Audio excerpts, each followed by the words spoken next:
right, we are back with a channel I have not watched in, I think, a couple years. But we are back with some NativLang. And this is what ancient Egyptians sounded like and how we know. I don't know how we know it because, as far as I'm aware, it's just calligraphy. So, let's dive in. Egyptian scribes wrote hieroglyphs for 3,000. Why did I say calligraphy? I'm so stupid. My brain is just mush right now. Hieroglyphics, that's what I meant, not calligraphy. What is calligraphy again? Hold on.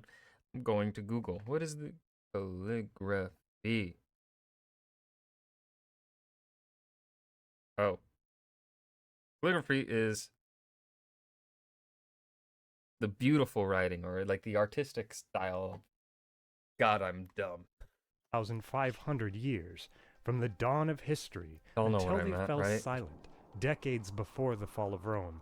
They took one final gasp in this temple, home of the last known inscription. And yet today I get to animate not a story of loss, but of success, a tale of what ancient Egyptians sounded like, and more importantly, how we know. This channel is so cool, man.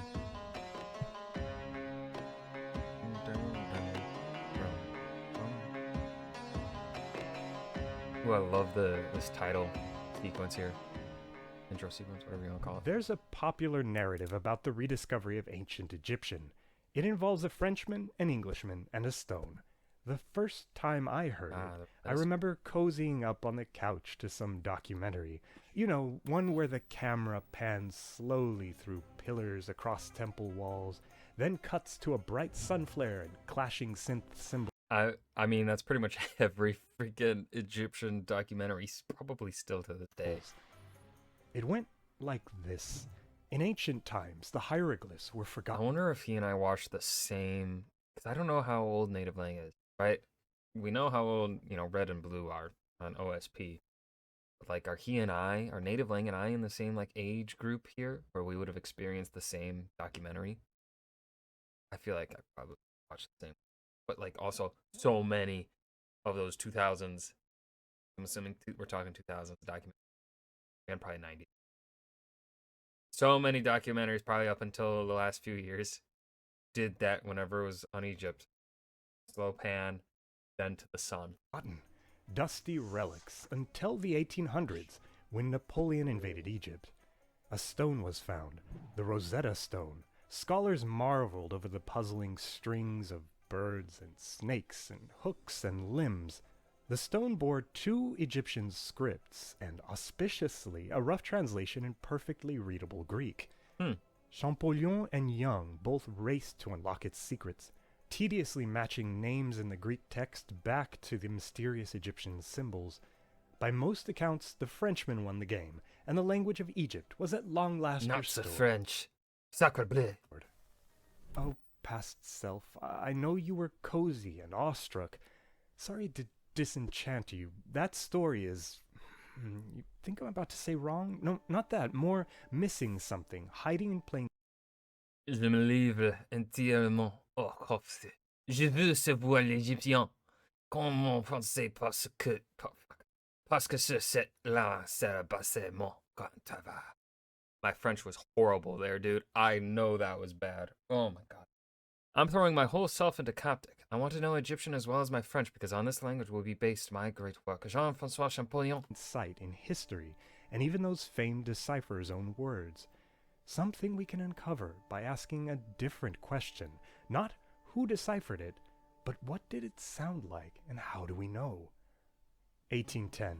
Years before his celebrated decipherment of Egyptian hieroglyphs, here is Champollion hurrying through the streets of Paris. He's begun to make regular visits to learn from Abuna Yohanna, Father John from Egypt, whose liturgical and cultural language is Coptic. The Abuna receives meager payments for his work here, yet in a move familiar to Egyptians after him, who have experienced their share of the long history of human migration, Abuna has been sending much of what he earns back to support the families of his 2 deceased brothers. Champollion, as we see in his writings, is absolutely convinced that Coptic is the Egyptian language, the very same one that stretches back continuously for thousands of years, and that until he can dream in Coptic, he will never understand ancient Egypt. Coptic, to outside eyes, looks like Greek with a bit of a Nile flourish. Indeed, it's written in an adapted form of the old Greek uppercase alphabet, with both consonants and vowels, and that's about to become very significant. But in addition to the starter kit of 25 Greek letters, Copts use 7 letters derived not from Greek, but from late forms of Egyptian signs. Oh. The first hint at decipherment. How the fuck did it go from, like, that looks like a W. Like, what? How do you go from that symbol to that? I mean, I kind of see it, but I also kind of don't. Champollion eagerly absorbs all of the grammar. Like, I want to see all, like, obviously we can't see it, but I want to see that symbol morph into that one over the, how it got so simplified, like a sort of fancy W. Sounds as Abuna teaches, and within years of work, it'll be by plugging in Coptic sounds and working from Coptic grammar that the decipherer will finally be able to peer back into the hieroglyphs. Major hitches impeded truly revealing their sounds. First, the consonants. Sure, many have parallels in Coptic, but what did they really sound like back then? The consonants were merely pesky nuisances compared to the dust cloud that looms over Egyptologists to this day. Hieroglyphs are a desert of consonants. Where were the missing vowels? Egyptologists scratched their heads and scribbled in some placeholders as a convenient way to pronounce words. Not because they thought Egyptians really sounded like this, they just found it easier to read Hatshepsut than Hatshepsut. Arbitrary proxies aside, which sounds really echoed in these ancient gaps between the consonants? Well, since Coptic is Egyptian, and Egyptian documents are plentiful and span such a long time, Egyptologists could compare Egyptian to itself. This is internal reconstruction, and it resulted in an explosion of hieroglyphic knowledge. It reopened a full human language, one that built words using a template where roots are these abstract things made up of consonants. Egyptians would then fill in that template with vowels to make a word. Well, since they didn't write those vowels, how do we refill their vowels when we're stumped by a beautiful example like nfrit? Well, compare Coptic dialects and guess it might have sounded like nafrat or nofrat. What about an animal's horn? It's db. Well, that's a tep. And name, run? Why, it's a rin. And kmet, meaning Egypt? Well, fill it in. Kemet. How about primit, meaning the person?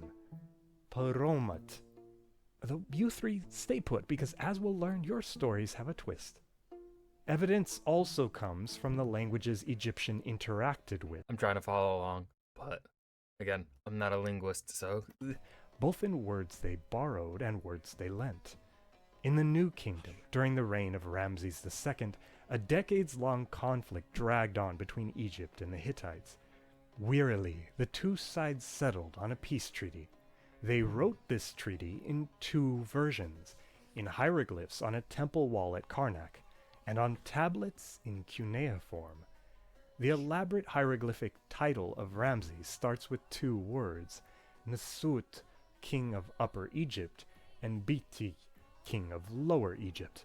Well, in cuneiform, these get written out entirely in syllables.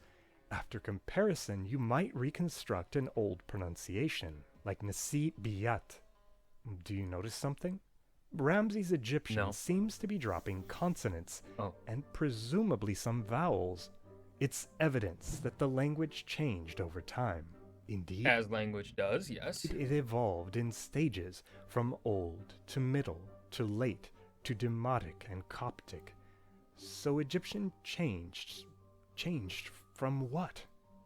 Answers came from linguistic clues far beyond Egypt. Over 2,000 kilometers southeast of Cairo, in this pocket of Ethiopia, there's a cluster of languages grouped together under the label Omotic. The people here are of course perfectly comfortable with their languages, while linguists are left less comfortable. To many, Omotic shares traits with a broad family throughout North Africa and West Asia called Afroasiatic. But Omotic is hard to classify to such an extent that others I've never even heard of this language. don't see family traits reflected at all. So why this detour? Simply because the traits used to make the call on Omotic are found in other languages. These traits echo in the streets of Cairo today, where you won't hear the latest form of Coptic, but Masri or Egyptian Arabic. Arabic is in the Semitic branch of Afroasiatic, and by the way, it was in Arabic that medieval scholars made the first attempts at relating hieroglyphs to Coptic sounds. Who else should have these family resemblances but Egyptian? Afroasiatic linguists placed Egypt in its own branch. They compared these various branches and traced them back to a common ancestor, Proto-Afroasiatic, leaving us with a picture of the position of Egyptian within a family. Now you could look for sounds by rewinding up from Coptic to ancient Egyptian. You could also start to fast forward down from prehistory and triangulate sounds from a more remote past, ancient even to them. Sure, Coptic easily fills in the E in Rin and the A in Tep. On the other hand, there are words where Coptic doesn't match the vowels in its Afroasiatic relatives. In fact, it looks like many O's must have been earlier A's. Anok, the pronoun I, came from an older Yanak. And do you remember the way I said the word for person with No. an O, Roma? Well, that shifted from earlier Ramat. And when I guessed that beautiful might be Nafrat or Nofrat, well, now we know why. It changed in stages from Nafrat to Nofra. Scrutinizing sound changes gets Language is hard. tricky. Take the Man. word Wunnawit. The hypothesis is that it sounded something like Wunnawat. And now you know the word for those unequal Egyptian hours from my clocks video. Incompletely, because its first vowel remains unclear to us today. Damn it. The uncertainties don't stop there. Why is there no early hieroglyph for the consonant L? And which signs were pronounced L in which periods? And is D a voiced, emphatic, or unaspirated T? And what in the duat is the value of this sign? Alas, this is not a phonology class. We're starting to miss the delta for the reads. The key point is this. What I didn't realize, all cozy in front of that documentary, is that it took all this, understanding Egyptians' ancestors, its relatives, and its descendants, to figure out that Aten's name was Yatin, that Ankh, meaning live, was pronounced Anach, and then later Olnach, and that Egypt's name, Kema, was earlier Kumat, and its language, Ratnikumat. Thank you for taking this Egyptological journey with me to rediscover the sound of the longest written language on Earth. Thanks to patrons for following my updates, supporting me, and appreciating the artwork along the way. To everyone I love watching, seeing the early stick drafts. around and subscribe for language. And that was what ancient Egyptian sounded like and how we know. I mean, I wish I could follow along better and understand. Like, these videos, as before, still lose me along the way just because my brain isn't too wired to language to be able to understand these technical terms of linguistics. But man, is it still cool to try to follow along, be lost along the way, but still go along the journey. I still love this channel. Yeah, this was a good one. This was. I think I might prefer like the Shakespearean one or the. Did we watch one on Old English? I can't remember. I think I prefer those just because those are more closer to me understanding them than ancient Egyptian. But yeah,